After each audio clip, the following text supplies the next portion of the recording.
Graça e paz, Deus te abençoe. Passando aqui para deixar uma palavra para o seu coração. Hoje eu gostaria de compartilhar um texto com vocês. Mas antes, quero fazer uma oração. Vamos orar? Feche seus olhos. Amém? Senhor, em nome de Jesus, nós estamos aqui para compreender a Tua vontade e pedir que o Senhor, através do Teu Espírito Santo, fale aos nossos corações, Pai. Que cada pessoa que estiver assistindo esse vídeo agora possa ser impactado, Senhor, pela Tua presença, pelo Teu poder, pela Tua graça e pelo Teu favor. Em nome de Jesus, que a Tua vontade se cumpra em nossas vidas. Assim nós oramos e Te agradecemos. Amém e glória a Deus. Queridos, como eu estava dizendo, quero compartilhar uma palavra então com vocês. E eu trouxe um tema para o que nós vamos falar hoje. E o tema é a grandeza do que é pleno dentro do simples. Em 2 Coríntios, no capítulo 6, no versículo 4, o texto começa a dizer: pelo contrário, em tudo, recomendando-nos a nós mesmos, como ministro de Deus, na muita paciência, nas aflições, nas privações, nas angústias, nos açoites, nas prisões, nos tumultos, nos trabalhos, nas vigílias, nos jejuns, na pureza, no saber, na longanimidade, na bondade, no Espírito Santo, no amor não fingido, na palavra da verdade, no poder de Deus, pelas armas da justiça, quer ofensivas, quer defensivas, por honra e por desonra, por infâmia e por boa fama, como enganadores e sendo verdadeiros, como desconhecidos e, entretanto, bem conhecidos, como se estivéssemos morrendo, e contudo, eis que vivemos, como castigados, porém não mortos, entristecidos, mas sempre alegres, pobres, mas enriquecendo a muitos, nada tendo, mas possuindo tudo. Nós vemos Paulo descrevendo essa carta e ele traz muitos ensinamentos para nós. E nós percebemos aqui, dentro dessa realidade, Paulo trazendo algo muito importante para a nossa vida cristã. E nós olhamos de uma forma tão reduzida aquilo que deveríamos contemplar de uma forma plena, ou seja, completa, um todo.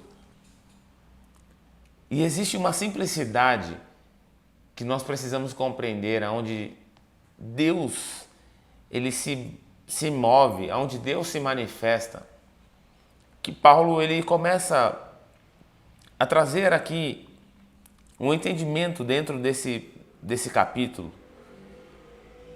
E ele fala, pelo contrário, em tudo recomendando-nos a nós mesmos como ministros de Deus. E aí ele vai trazer tantas características de um ministro de Deus.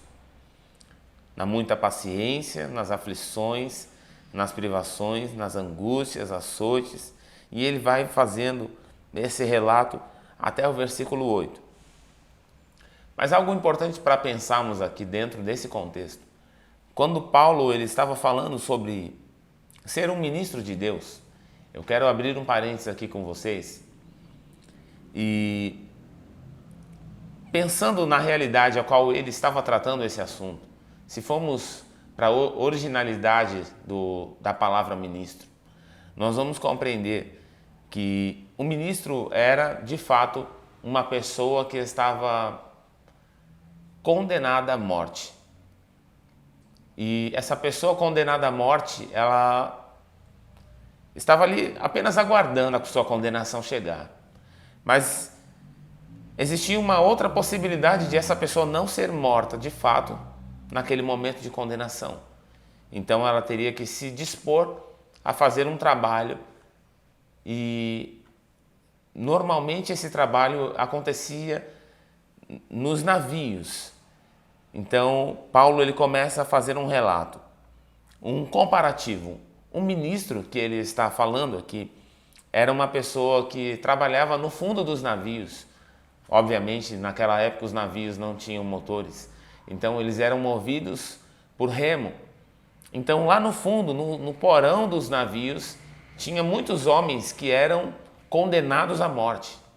E a única opção de eles Ficarem vivos era se sujeitar a esse trabalho que ninguém queria, que era ficar no fundo de um navio, fazendo com que aquele navio, então, fizesse o seu traslado. Então, quando Paulo ele faz um comparativo sobre ser um ministro de Deus, ele estava dizendo que não existia uma outra opção, não existia uma outra possibilidade se não servir ao Senhor.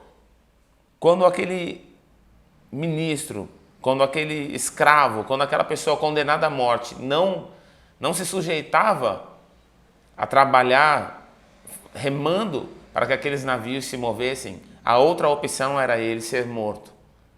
Então, para que ele não fosse morto, ele se sujeitava a servir aos seus senhores, aquele navio ao qual eles tinham que trabalhar. Então, de uma forma muito clara, Paulo ele vai dizer aqui o que ele quer dizer com esse contexto. Paulo quer dizer que não existe uma outra opção, não existe um outro caminho, uma outra possibilidade, se não servir ao Senhor. A única forma de eu me manter vivo é na presença de Deus. Quando ele faz um comparativo, ele vai trazer nesse parênteses sobre ser um ministro de Deus, é quando nós compreendemos que se não for servindo ao Senhor, eu vou morrer. Mas aí ele começa a fazer todo esse relato. Então ele diz: um ministro de Deus na paciência, nas aflições, nas privações, angústias, açoites, prisões, tumultos, trabalhos, vigílias, jejuns, na pureza, no saber, na longanimidade, na bondade, no Espírito Santo, no amor não fingido, na palavra da verdade, no poder de Deus, pelas armas da justiça, quer ofensivas, quer defensivas. E ele começa a dizer: por honra e por desonra, por infâmia e por boa fama, como enganadores e sendo verdadeiros. E ele começa a tratar um assunto de que como o mundo nos vê, como nós olhamos as coisas do mundo, e quando nós temos um olhar diferente, quando temos um olhar como os olhos de Deus, como os olhos de Cristo. E ele começa a dizer: eu não me importo, eu não me atenho ao que as pessoas olham, ao que as pessoas pensam, ao que o mundo pensa. Porque o que importa para mim é servir ao Senhor, ser um ministro de Deus. O que importa para mim é eu viver essa vida que Deus tem para mim. E ele continua dizendo: como desconhecidos e entretanto bem conhecidos. Ele começa a fazer um paradoxo, ele começa a fazer um paralelo, uma comparação da vida que ele levava. E aí quando nós começamos a pensar, existe uma grandeza da plenitude de Deus que está dentro daquilo que é tão simples. Quando nós decidimos viver isso que o Senhor tem para nós. Quando nós percebemos que tantas outras coisas que parecem ser tão mais importantes aos olhos de Deus são tão pequenas. Quando nós percebemos que Deus sendo tão grande, tão poderoso, habita dentro de nós que somos tão pequeninos, falhos e imperfeitos. Mas existe uma condição para que isso aconteça. A plenitude de Deus nas nossas vidas, ela só tem um lugar devido quando Ele encontra esse lugar no nosso coração. E para que isso aconteça, nós temos que ter um coração quebrantado. Nós temos que ter um coração de carne, um coração transformado. Não mais um coração duro, endurecido, um coração de pedra. E Paulo ele vai dizer: como desconhecidos e entretanto bem conhecidos, como se estivéssemos morrendo. Porque para o mundo, a vida que nós vivemos é como se nós estivéssemos de fato morrendo. Estamos morrendo para o mundo. Estamos morrendo para as vontades da nossa carne. Estamos nos abstendo de tudo aquilo que desagrada a Deus, porque nós decidimos ser, então, um ministro de Deus. Decidimos e queremos viver a plenitude de Deus. E queremos que a plenitude de Deus venha sobre as nossas vidas. E existe uma grandeza dentro daquilo que é tão simples. E ele continua dizendo: contudo, eis que vivemos. Na verdade, nós começamos a perceber que existe uma vida tão linda, tão maravilhosa. Nós desfrutamos de uma graça, de um favor de Deus, que nada que está à nossa volta pode se comparar ou pode nos completar tanto quanto a presença do próprio Deus. Então nós percebemos que dentro daquilo que é simples, nós desfrutamos de uma grandeza plena em nossas vidas. Então nós nos damos por satisfeitos com aquilo que nós temos. E ele continua dizendo, como castigados, porém não mortos, entristecidos, mas sempre alegres, pobres, mas enriquecendo a muitos. Esse paradoxo, esse paralelo, quando nós olhamos para aquilo que Deus tem como propósito nas nossas vidas, esse contexto que Paulo está dizendo, Paulo vai dizer que tudo que ele tinha, tudo que ele conhecia, tudo que ele entendia em toda a sua vida, não tinha mais nenhum valor, porque ele queria desfrutar da plenitude e da grandeza de Deus. Ou seja, era como se fosse nada, porque ele começou a desfrutar dessa graça, ele começou a desfrutar da presença. E ele vai dizer, pobres, mas enriquecendo a muitos. Talvez algumas pessoas possam olhar para você e possam pensar, nossa, que pobre coitado, você está deixando de viver, de desfrutar das coisas que o mundo oferece. Está vivendo uma privação. Mas essas pessoas não entendem que, na verdade, tudo que é passageiro, quando nós conhecemos a Cristo, perde-se o valor. Porque aquilo que tem maior valor na minha e na sua vida passa a ser a eternidade. A Bíblia vai dizer que todas as coisas vão passar, mas a palavra de Deus ela permanece. O propósito de Deus ele vai permanecer na sua vida.